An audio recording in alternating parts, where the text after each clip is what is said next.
Hi there, friend, and welcome back to another episode of Artworks for Teachers. I'm your host, Susan Riley, and today I'm joined by Zorana Pringle, who wrote the book, The Creativity Choice, and is a researcher who stumbled upon research in creativity fields and just kind of stuck there to provide us with a mini class today on creativity, specifically around taking action in creativity.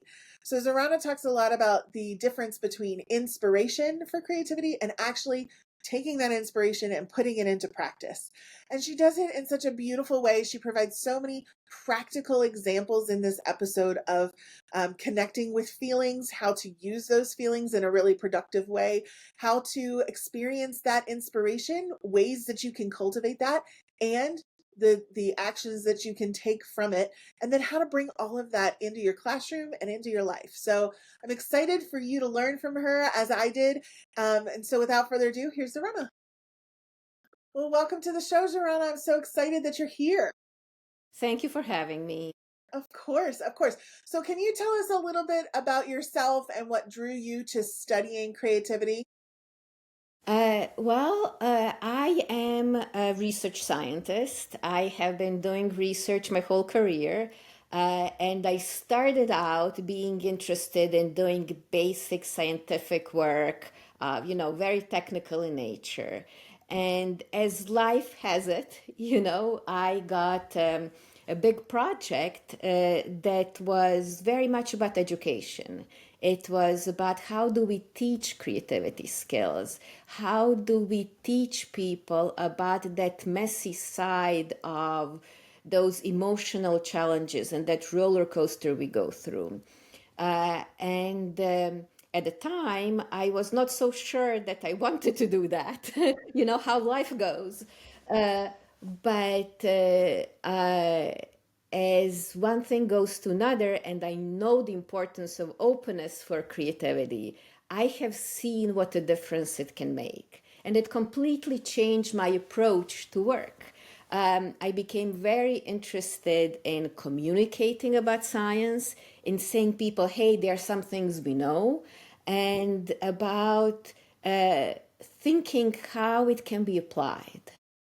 And that's how I ended up writing a book, The Creativity Choice, which is taking us through that messy process of saying, hey, what are some barriers?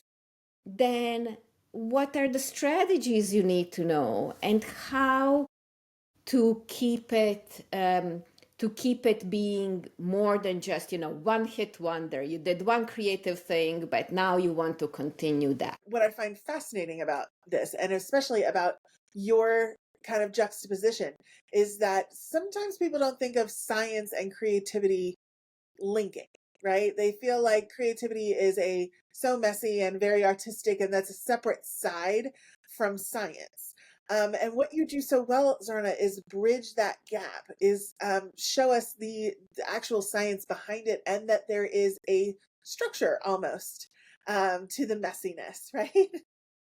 Yeah. Yeah, I really like how you put that, is that we have that very immediate association between creativity and art, creativity and design, all of these artisticalish fields. And they certainly are creative, but they are not the only place where creativity exists. And I wanted to open that up and say to people, yeah, your first association is not wrong, but it's not the only one. Let's go beyond that. Let's see how this is relevant to your life. And then what science can teach us so that we can have some trust that this is replicable, that this is something that we can put into practice. Yeah. And one of the things that you do in the book so well is show how creativity is a series of decisions and actions, not just inspiration. Can you dive into that a little bit more deeply for us and give us an example, maybe? Well, we just mentioned art, so Yeah. so let's take an art example. Yeah. I this summer I have visited Monet's gardens, and it was beautiful, and it made me think of his art. And then we went and visited the cathedral he painted. And we celebrate a great artist, but we don't celebrate him having an idea to paint the cathedral at different times of day to see how light changes this object. We celebrate him doing it, us seeing it and interacting with it. So it's not just about inspiration, it's not just about having the idea, it is doing something with that idea that then has an influence on the world. Powerful. And thinking about that action. So you're saying that the action itself is the creative process, right? Yeah, action itself is the creative process. Sometimes it doesn't feel that we are doing something creative because um, there's this phrase we use in everyday life. Oh, I feel creative. But when we say that, we imply a very narrow thing. Again, we imply inspiration. Yes. But creativity is much more than that. There are times when you are doing creative work, but it is really difficult. It is really solving problems. It is dealing with challenges. It is dealing with being stuck with obstacles. And that doesn't feel creative, but it is necessary to get there. Yeah. Why do you feel like taking action is so much harder than creative inspiration? Inspiration is fun. Inspiration is pure joy. It feels like magic. Okay, I'm a scientist, I'm using the word magic. What is that about? Because that is the feeling of it. It can sometimes seem that it comes over you from, the muses or whatever metaphor we want to use out of nowhere, essentially. And that is surprising, that is beautiful, that is all the wonderful adjectives of the world. But that only stays with imagination, important, not enough. With fantasy, really important, can do wonderful things for your well being, but not enough if you want to end up with something. End up with something tangible, like a performance or a product, something that you have done. And there are some things that prevent us from taking that action. It is not just a matter of, oh, just decide, just say yes. No, there are real obstacles in our way. Creative process is uncertain by its very definition, right? You're trying to do something original. If you're going to try to do something original, there's no blueprint. You cannot do exactly what you have done in the past and have something totally new. And if it is uncertain, psychologically we experience that as risk. Intellectual risk, we don't know whether we can rise to the occasion because we might have to develop new skills. And also social risk, reputational risk. How are other people going to take it? Are they going to like it? Or are they going to find it silly? Are they going to think we are stepping on toes? Are they going to be angered by it? These are genuine concerns. This is not you being too sensitive. These are real. And kind of a side effect of it is self doubt. And there is this tension between part of creative process because it's uncertain is doubt, but also creative confidence is the engine of making that decision, staying with it, persisting. How do you square the two? And the first step in squaring the two is to know that doubt is not diagnostic of your inability. It is part of the process. It is part of every creative process. There's so many things that like are pinging through my head right now. So I want to ask you to go off of those all those things. So I'm going to try to capture them one by one, and hopefully I don't miss one. The first part that we're talking about this connection between idea and action, and that we can't just stay in the idea, we need to move to the action. But is there any value in just the creative inspiration itself and not taking action? Or do you feel like that's just a wasted opportunity? It depends what your goals are. So there is value in inspiration itself because it can enrich your life. It can be something that brings you joy. It builds that well being in the moment. And if you then have coffee with a dear friend and you tell them about your piece of inspiration, then you are maybe inspiring them and you are sharing something that is a point of joy. And you are building that relationship, which again is part of our greater well being. So there's value to it. I am not saying that inspiration is not important. It's crucial. And even just without taking action, there are some ways it can contribute to a better life. But if your goal is something different, if your goal is to make something that will exist in the world, to share something that will have an influence on other people, then you have to take action. Yes. And I totally agree with that. I think, um, but sometimes we get so focused on the action that we don't allow ourselves the opportunity to have that magical moment. And I want to dig into this magic inspiration for a minute because you talked about it as a scientist, like as magic. But is there actually a process or something that's going on that causes that feeling of magic? Yes, there is. So we can put it in a little bit different way too of are there things that you can do in order to increase a chance of that magic happening? Yes. And there are. Um, the most important thing for creating that magic, almost orchestrating it, is having broad interests, having broad experiences. Inspiration doesn't come out of nowhere. It may feel that it comes out of nowhere, but it does not.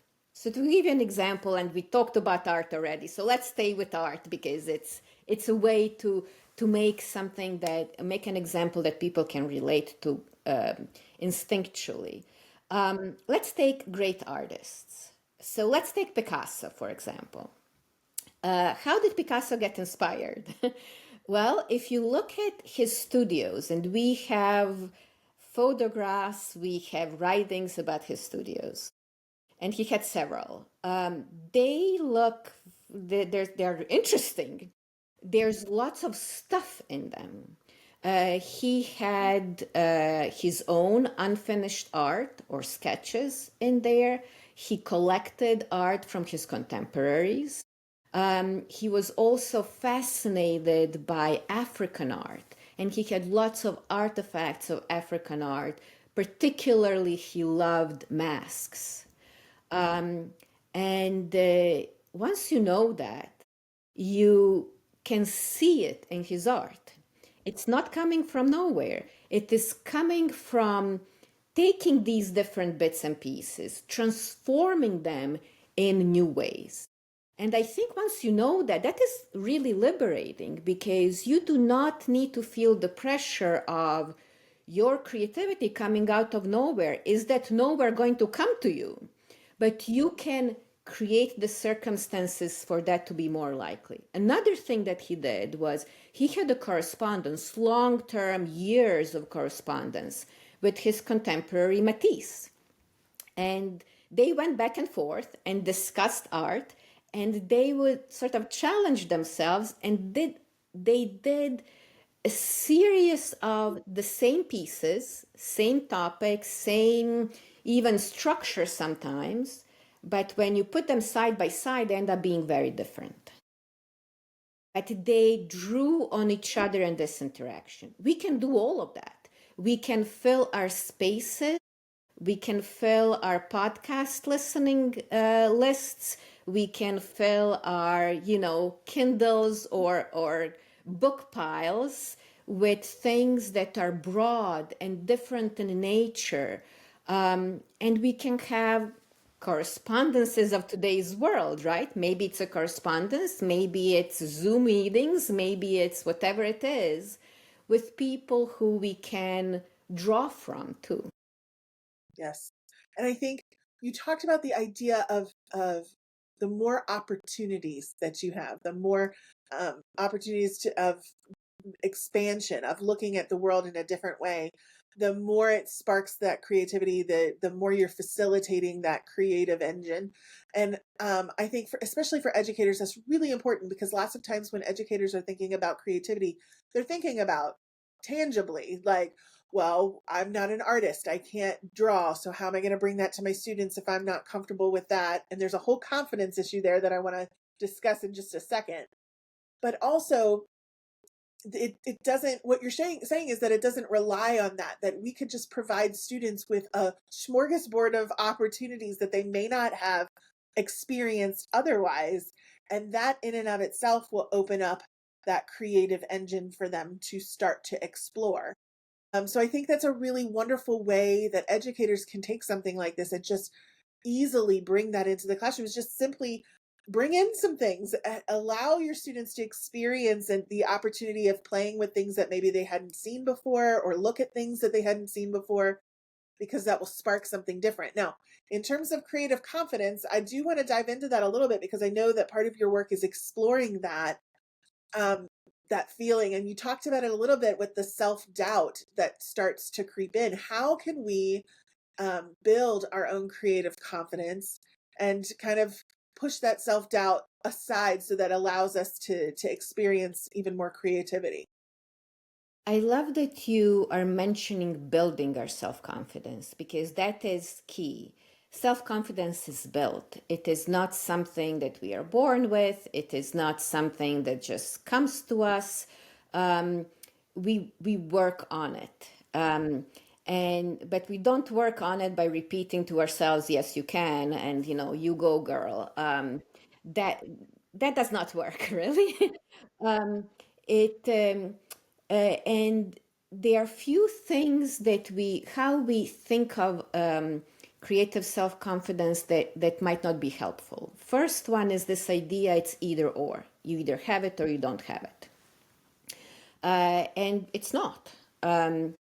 Another thing that it's not either or is you have creative confidence in anything in the world, or in nothing. That's not either. I have no creative self-confidence in my ability to draw. I cannot draw.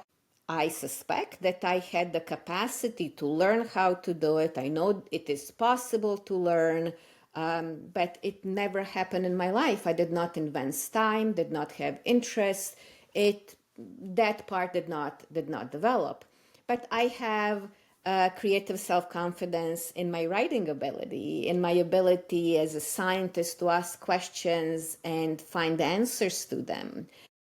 So it is specific to particular kinds of things that you are doing, and you don't have to have confidence for absolutely everything in life. And it is also a matter of degree. So I like this analogy. Creative confidence truly is fuel for creative work, taking that action. But think of other things that need fuel. Think of your car. Does your car need a full gas tank or a full charge to do anything, to even get started? It doesn't. You can get your car started with, quarter tank. With a quarter tank, you can even get to a destination, some destination. Maybe that destination is not across the country, which is your eventual goal, but is your destination to Partway, the first place where you're going to spend the night. um, and then you're going to recharge. And creative confidence works very similarly. You do one thing, you look back and say, hey, I have done that. I was not sure I could do it, but I have done it. And you say, if I have done one thing, I can do the next one too. And that's how it grows. Yes, I love that. I feel like that's such an accessible analogy, and I've never heard anyone explain it that way before, but you're absolutely right. You don't have to have the full tank in order to get started. I love that. You've been talking a lot about feelings over the last 20 minutes or so. And I think that's so interesting, Zorana, as a scientist, which I've interviewed many, not many to actually talk about feelings. So how do emotions play a role in creativity, and how do those feelings, both positive and negative, really push ideas forward or hold them back? Mm. Uh, when we say the word creativity, the first thing that comes is art, and the second thing that comes to mind is thinking. And we have this little bit outdated idea that thinking and feeling are separate. They are not, and we cannot separate them even if we want to or try. So that's the first thing, that we cannot even talk about thinking without talking about feeling. We can talk about it, but it wouldn't be effective, right? And it turns out something really curious happens with creativity and feeling. And that is that the question that is the most logical question to ask, what are the feelings that are good for creativity? What are the feelings that are bad for creativity? Is the wrong question. It is not about what you are feeling, it is what you do with those feelings that you already have. And that sounds like a strange question. Like, what do you mean? What do you do with the feelings? Well, we have agency in relation to our feelings. We can do something about them. We can nudge them in one direction or another. Or we could say, hey, I can learn something from what is going on. So let's take that apart, right? What do you mean by learn something from them? As I mentioned, that there's this connection between thinking and feeling, and different feelings are good, beneficial for different kinds of thinking, and we can use that if we know what that connection is. So we are better able to think broadly, to come up quickly with original ideas that are out there when we are in happy, joyful, energized moods. Really good for brainstorming.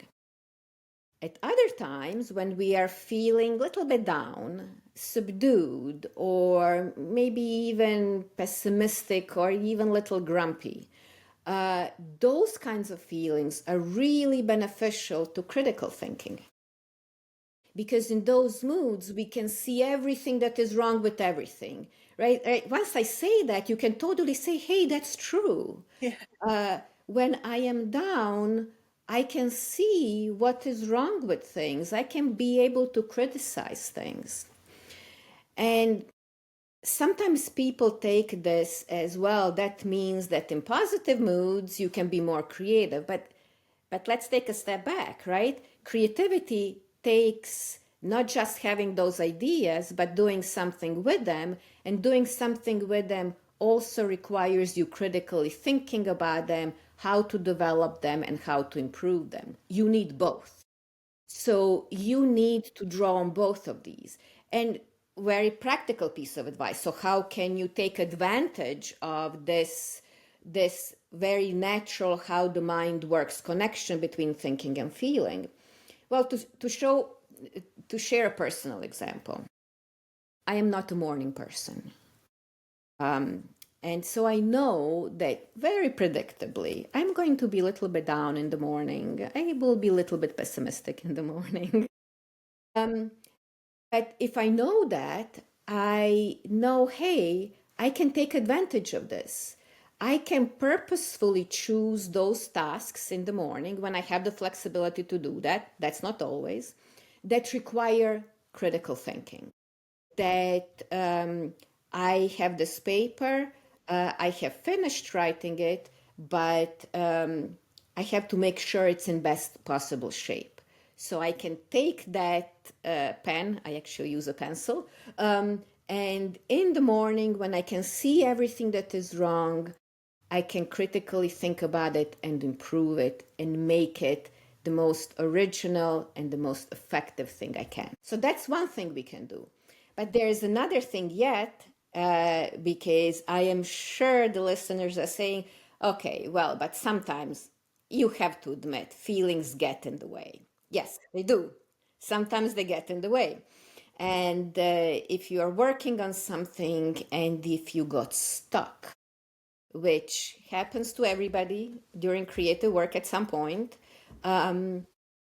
you are going to experience frustration. It is going to be really frustrating. And that frustration can get you deeper into that bottleneck, not breaking out, but just getting obsessive about it. Yes. And what you need to do at those times is take the edge off. You are not going to regulate your emotions to go from super frustrated to happy. That's not even a goal. If that's your goal, your chances are going to fail. But if you say, hey, that's not the goal. The goal is to take the edge off so that I can open up my thinking again. Then, well, now you can reach that goal. Now you can do something about it. And that's the other thing we can do about emotions. It's nudge them towards a particular goal to make them not be in our way again. Yeah, that's so empowering because so often I think people feel like or think of their feelings as something that can overtake them or overwhelm them. And what you're sharing is that you can have a little bit of control over your feelings. You can leverage them when they appear, when you're most likely to receive that. And I think that's so helpful for many folks. We could keep going on this conversation for so long, but our time is getting close. I do want to ask though, practically, what's one simple thing that teachers could try this week, maybe, to bring more creativity into their work or their life? Well, the first thing to do is to say that intentionally you are going to try to do this. It turns out something very unexpected that when we ask people to be creative, they are better able to be creative. It is not creating the pressure, it is actually giving them permission to be creative. So say to yourself, how can I approach this creatively? If you have a specific problem or if you are facing something open ended, how can I be creative about this? And then the next thing is remember that first ideas you are going to come up with are not going to be the most creative ones.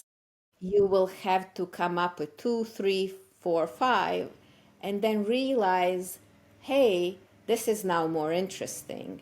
And then you can pursue that. Such great examples and ideas. I think so easy for people to be able to do, and yet has the power to unlock a lot of interesting uh, scenarios and opportunities. So thank you so much for sharing with us today. If people want to follow your work and want to learn more about the Creativity Choice, your book, where's the best place to connect with you and find that information? I have a website that I'm sure you can share. And also, I write a Substack newsletter bi-weekly. So it is not going to inundate your inbox, but it's going to give you very actionable insights that you can use in your practice. Oh, I'm excited to subscribe to that. Thank you so much for sharing that with us. We'll put all of that in the show notes. Zorana, thank you for joining me today. I learned so much from you. Thank you for providing a quick mini class on creativity. And I appreciate all that you're doing for all of us in the world today. Thank you, Susan.